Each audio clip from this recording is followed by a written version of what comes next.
आगम का विलोम है। तो आगम का विलोम देखिए, दुर्गम, गमन, सुगम और सगम। इनमें आगम का विलोम है सुगम।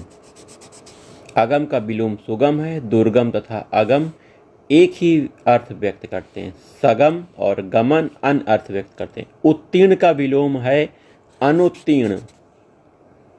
उदय का विलोम है अस्त। अमृत का विलोम है विष। अमी और अमीय अमृत के पर्यायवाची हैं। इहलोक का विलोम क्या है? इहलोक का परलोक।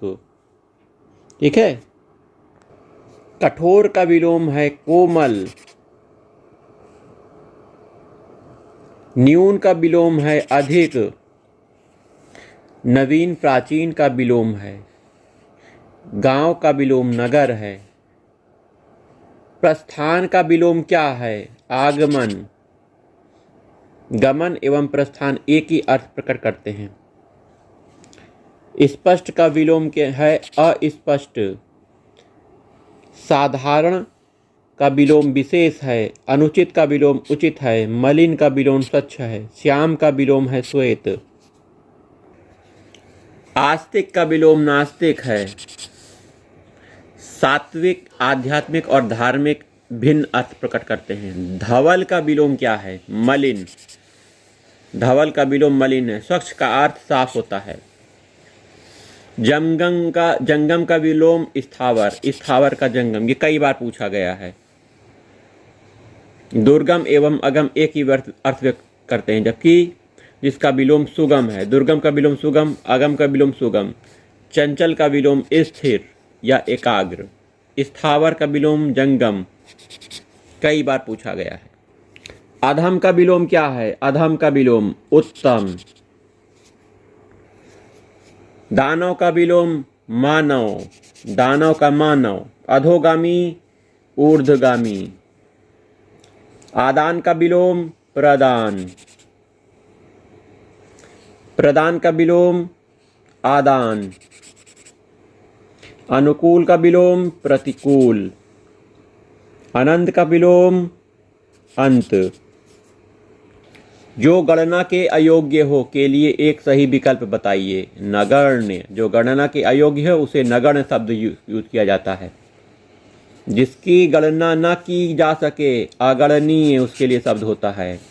जिसकी संख्या सीमित न हो असंख्य शब्द है उसके लिए यूज होता है। जिसकी गणना की जा सके उसके लिए शब्द होता है गणनीय। मर्मज्ञ शब्द के लिए एक वाक्य बताना है। बात की मर्म मतलब गूढ़ रहस्य को जानने वाला मर्मज्ञ होता है। ठीक है। जो सब कुछ जानता हो सर्वज्ञ उसके लिए शब्द होता है। जो कुछ नहीं जानता है उसके लिए अज्ञ शब्द होता है। जो थोड़ा जानता है अल्पज्ञ। आगे देखिए, जिसका आदि और अंत ना हो के लिए एक शब्दों में सही शब्द कौन सा है? आदि अनंत। जिसका आदि अंत ना हो आदि अनंत। आदि से अंत तक आद्योपांत कहा जाता है। जिसने मृत्यु पर विजय प्राप्त कर ली हो मृत्युंजय। जिसका अंत ना हो अनंत। जिसका आदि ना हो वाक्यांश के लिए एक शब्द क्या है? अनादि। जिसका आदि ना हो अनादि। जिसका अंत ना हो अनंत। जो नष्ट ना हो सके उसके लिए शब्द है अनश्वर। जो नष्ट ना हो सके। जिसकी संख्या सीमित ना हो असंख्य। औदार्य दाता शब्द के लिए वाक्य क्या है? औदार्य दाता। तो जो सब कुछ उदारता से देना चाहता हो औदार्य दाता। उदारता से देने वाला औदार्य दाता। ठीक है।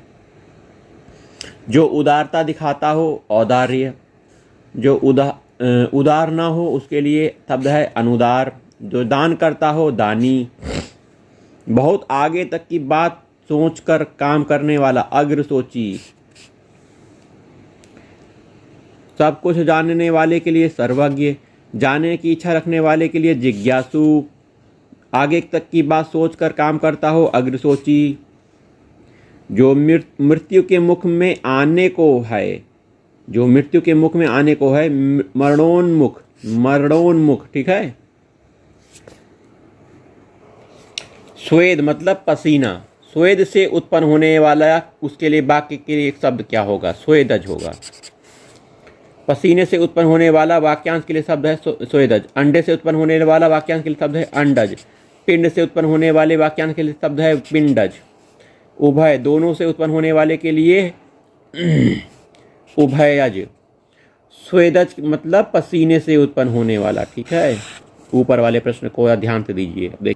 निरामिष शब्द किस वाक्य के लिए प्रयोग किया जाता है? जो आमिष मतलब मांस नहीं खाता है, निरामिष। ठीक है, जहाँ खाना मुफ्त में मिलता हो, सदावर्त। जहाँ खाना मुफ्त में मिलता हो, सदावर्त। सर्वदा कल्याण करने वाले को सदाशिव तथा सदा रहने वाले को सदाभव। हमेशा सुखी रहने वाले के लिए सदासुख। जिस समय बड़ी मुश्किल से भिक्षा मिलती है, अकाल। दुर्भिक्ष। अकाल नहीं होगा, दुर्भिक्ष होगा। जिस समय बड़ी मुश्किल से भिक्षा मिलती है, दुर्भिक्ष। जो बिना काल का हो के लिए शब्द है अकाल। बुरे दिन के लिए एक शब्द दुर्दिन। जिसे वश में करना कठिन हो, दुर्धर्ष। जो कुछ नहीं जानता है के लिए दिए गए शब्दों में सभी शब्द क्या है? अज्ञ। कुछ नहीं जानने वाले के लिए शब्द है अज्ञ। अंतरिक्ष शब्द किस वाक्य के लिए प्रयुक्त किया जाता है? धरती और आकाश के बीच के स्थान को अंतरिक्ष बोलते हैं। याद रखिएगा, धरती और अंतरिक्ष, आकाश के बीच के स्थान को अंतरिक्ष बोलते हैं। विशेषण विशेष शब्द देखिए, ये विशेष शब्द हैं, इधर विशेषण है। बिलगांव का विशेषण बिलग। बिहार का विशेषण बिहारी। बुद्धि का विशेषण बौद्धिक। भ्रम का विशेषण भ्रमित।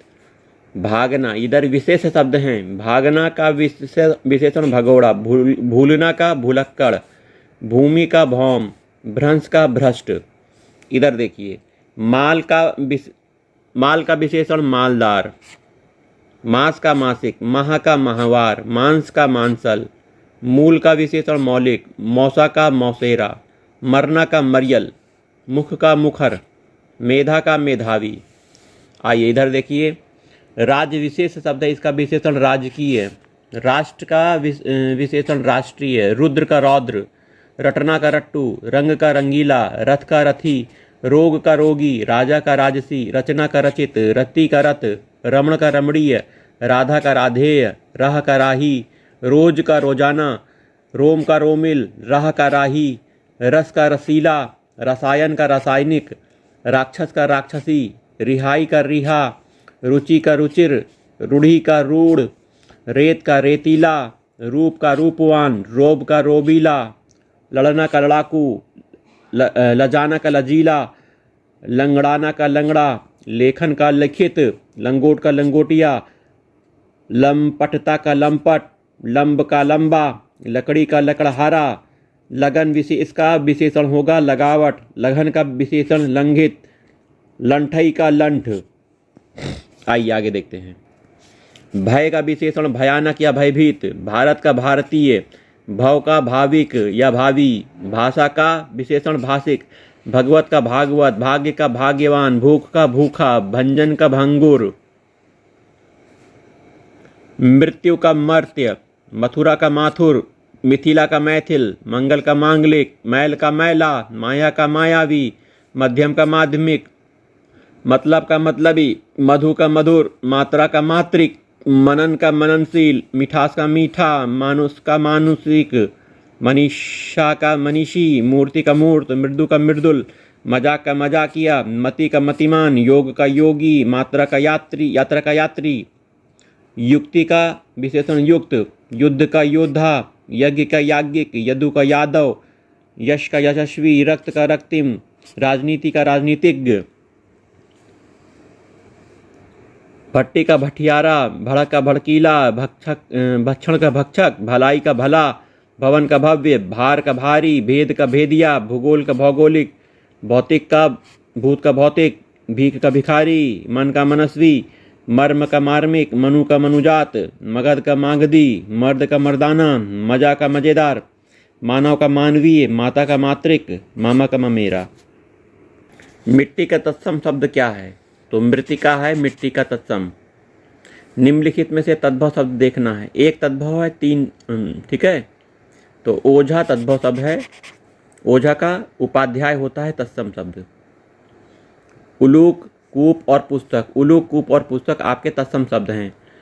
उलूक उल्लू है इसका तद्भव, कूप का कुआं है तद्भव, पुस्तक आपका पोथी है तद्भव। ठीक है, निम्नलिखित में तत्सम शब्द इसमें से झांटना है। तत्सम शब्द कौन सा है? सरीसृप। देखिए आपका सरीसृप तत्सम शब्द है। सपूत, सांकल और सांझ आपके तद्भव शब्द हैं। सपूत देखिए का तत्सम है सुपुत्र, और सांकल का श्रृंखला, सांझ का संध्या। इसमें से तद्भव शब्द छांटना है। तो परीक्षा आपका तद्भव शब्द है। परीक्षा, घर तद्भव शब्द है जिसका तत्सम ग्रह है।